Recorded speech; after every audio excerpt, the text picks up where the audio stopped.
Nama Kijang sendiri begitu ikonik di Indonesia. Kenapa? Ya karena dari dulu sampai sekarang mobil ini masih jadi andalan buat banyak keluarga.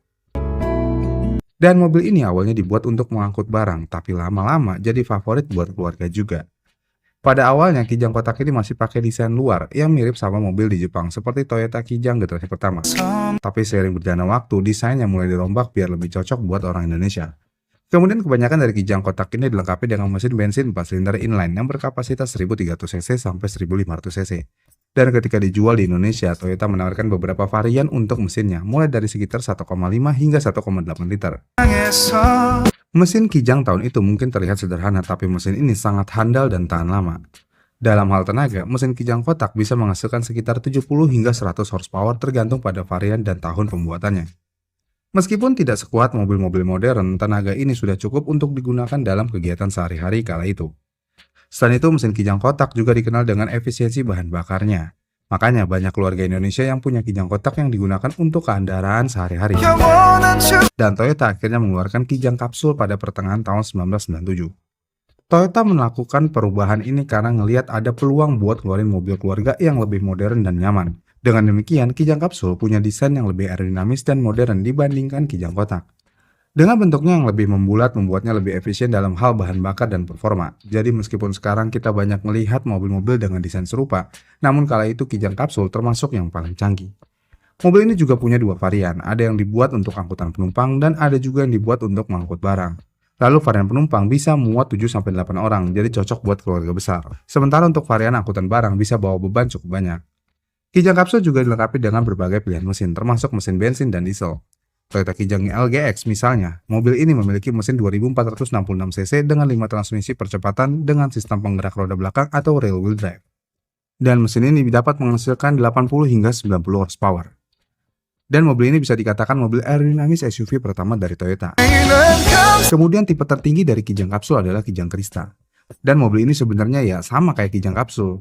Namun ya walaupun mirip, tapi Kijang Krista punya beberapa perbedaan di beberapa poin. Kemudian untuk spesifikasi mesin dari Kijang Krista juga dilengkapi dengan beberapa mesin pilihan, termasuk mesin bensin dan diesel seperti kapsul. Tapi mesinnya mirip-mirip lah ya. Pertanyaannya, kenapa harus ada nama Krista? Ya sebenarnya nama Krista ditambah untuk menunjukkan kalau mobil ini lebih mewah dan stylish, ya intinya ya kayak tipe tertinggi. Kenapa? Ya karena Kijang Krista ini juga didesain khusus untuk keluarga yang pengen mobil yang nyaman dan juga punya gaya. Mobil ini tentu aja bisa bawa sekitar 7 orang juga, jadi pas banget buat keluarga besar. Dengan desain yang simpel tapi elegan bikin banyak orang yang tertarik.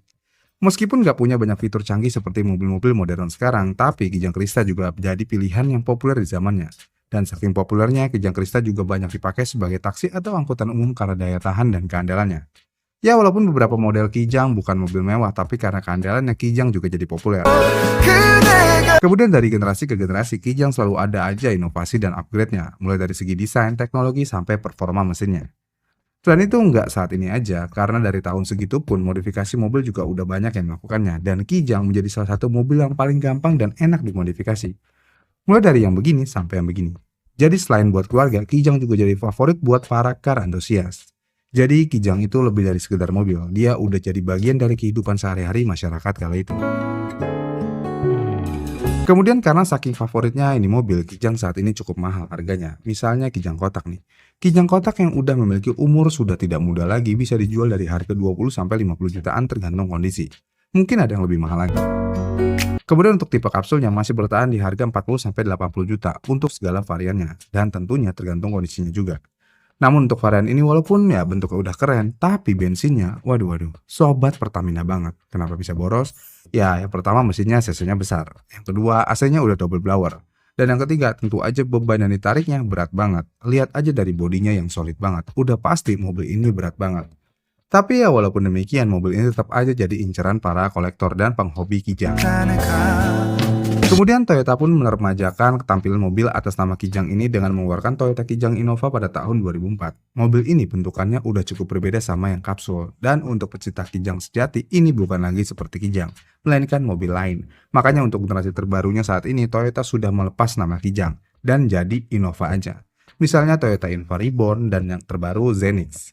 Ya, mobil ini memang luar biasa legendaris di Indonesia. Namun pertanyaannya, ini kan mobil dari Jepang, terus mobil ini diadaptasi di Indonesia, tapi dijual juga di ASEAN dengan adaptasi yang ada di Indonesia. Apakah Toyota Kijang IDM? Bagaimana nih menurut kalian? komen di kolom komentar di bawah ya. Jika kalian suka dengan video ini, kalian bisa like dan subscribe channel ini, dan sampai jumpa di video selanjutnya.